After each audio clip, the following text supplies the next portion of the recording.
Atos, capítulo 16.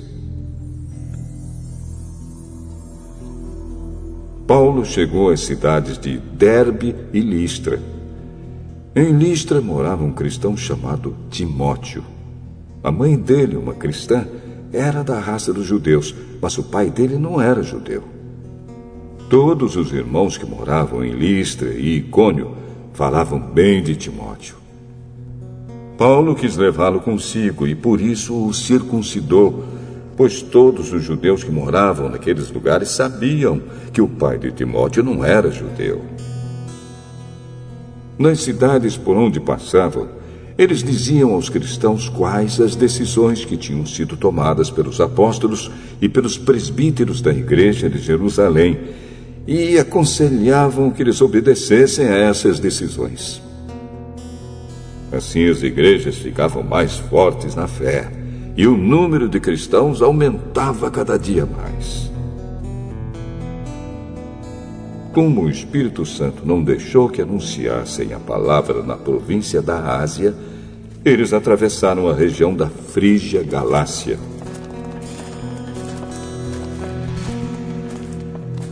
Quando chegaram perto do distrito da Mísia, tentaram ir para a província da Bitínia, mas o Espírito de Jesus não deixou. Então atravessaram a Mísia e chegaram à cidade de Troade. Naquela noite, Paulo teve uma visão. Ele viu um homem da província da Macedônia que estava de pé e lhe pedia: venha para a Macedônia e nos ajude. Depois dessa visão, nós resolvemos partir logo para a Macedônia, pois estávamos certos de que Deus nos havia chamado para anunciar o Evangelho ao povo dali. Nós embarcamos em Troade e fomos diretamente para a ilha de Samotrácia. No dia seguinte, chegamos ao porto de Neápolis. Dali fomos a Filipos, que é uma cidade do primeiro distrito da província da Macedônia, e também Colônia Romana, onde ficamos vários dias. Nos sábados saímos da cidade e fomos para a beira do rio, pois pensávamos que ali devia haver um lugar de oração para os judeus. Sentamos e começamos a conversar com as mulheres que estavam reunidas lá. Uma daquelas mulheres que estavam nos ouvindo era Lídia, uma vendedora de púrpura da cidade de Tiatira. Ela adorava a Deus e o Senhor abriu a mente dela para que compreendesse o que Paulo dizia. Ela e as pessoas da sua casa foram batizadas. Depois Lídia nos convidou, dizendo: venham ficar na minha casa, se é que vocês acham que, de fato, eu creio no Senhor. Assim ela nos convenceu a ficar na casa dela. Certo dia, quando estávamos indo para o lugar de oração, veio ao nosso encontro uma escrava.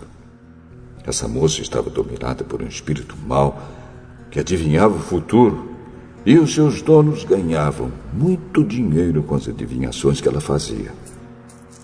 A moça começou a nos seguir, gritando assim: estes homens são servos do Deus Altíssimo e anunciam como vocês podem ser salvos. Ela fez isso muitos dias. Por fim, Paulo se aborreceu. Virou-se para ela e ordenou ao espírito: pelo poder do nome de Jesus Cristo, eu mando que você saia dessa moça. E no mesmo instante o espírito saiu. Quando os donos da moça viram que não iam poder mais ganhar dinheiro com as adivinhações dela, agarraram Paulo e Silas e os arrastaram até a praça pública diante das autoridades. Eles os apresentaram a essas autoridades romanas e disseram: esses homens são judeus e estão provocando desordem na nossa cidade. Estão ensinando costumes que são contra a nossa lei. Nós, que somos romanos, não podemos aceitar esses costumes. Aí uma multidão se juntou para atacar Paulo e Silas. As autoridades mandaram que tirassem as roupas deles e os surrassem com varas. Depois de baterem muito neles, as autoridades jogaram os dois na cadeia e deram ordem ao carcereiro para guardá-los com toda a segurança. Depois de receber essa ordem, o carcereiro jogou os dois numa cela que ficava no fundo da cadeia e prendeu os pés deles entre dois blocos de madeira. Mais ou menos à meia-noite, Paulo e Silas estavam orando e cantando hinos a Deus. E os outros presos escutavam. De repente, o chão tremeu tanto que abalou os alicerces da cadeia. Naquele instante, todas as portas se abriram e as correntes que prendiam os presos se arrebentaram. Aí o carcereiro acordou. Quando viu que os portões da cadeia estavam abertos, pensou que os prisioneiros tinham fugido. Então, puxou a espada e ia se matar. Mas Paulo gritou bem alto: não faça isso! Todos nós estamos aqui! Aí o carcereiro pediu que lhe trouxessem uma luz. Entrou depressa na cela e se ajoelhou, tremendo, aos pés de Paulo e Silas. Depois levou os dois para fora e perguntou: senhores, o que devo fazer para ser salvo? Creia no Senhor Jesus e você será salvo, você e as pessoas da sua casa. Então eles anunciaram a palavra do Senhor ao carcereiro e a todas as pessoas da casa dele. Naquela mesma hora da noite, o carcereiro começou a cuidar deles, lavando os ferimentos da surra que haviam levado. Logo depois, ele e todas as pessoas da sua casa foram batizados. Em seguida, ele levou Paulo e Silas para sua casa e lhes deu comida. O carcereiro e as pessoas da sua casa ficaram cheios de alegria, porque agora criam em Deus. Quando amanheceu, as autoridades romanas mandaram alguns policiais com a seguinte ordem para o carcereiro: solte esses homens.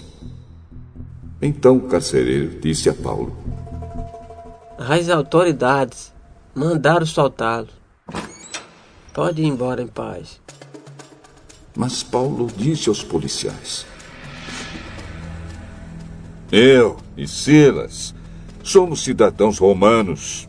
E mesmo assim, sem termos sido julgados, fomos surrados em público. E depois nos jogaram na cadeia. E agora querem nos mandar embora assim, em segredo? Isso não. Que as próprias autoridades romanas venham aqui e nos soltem. Os policiais foram contar às autoridades romanas o que Paulo tinha dito. Quando as autoridades souberam que Paulo e Silas eram cidadãos romanos, ficaram com medo e foram pedir desculpas a eles. Então os tiraram da prisão e pediram que fossem embora da cidade. Paulo e Silas saíram da cadeia e foram para a casa de Lídia. Ali encontraram-se com os irmãos, animaram a todos e depois foram embora.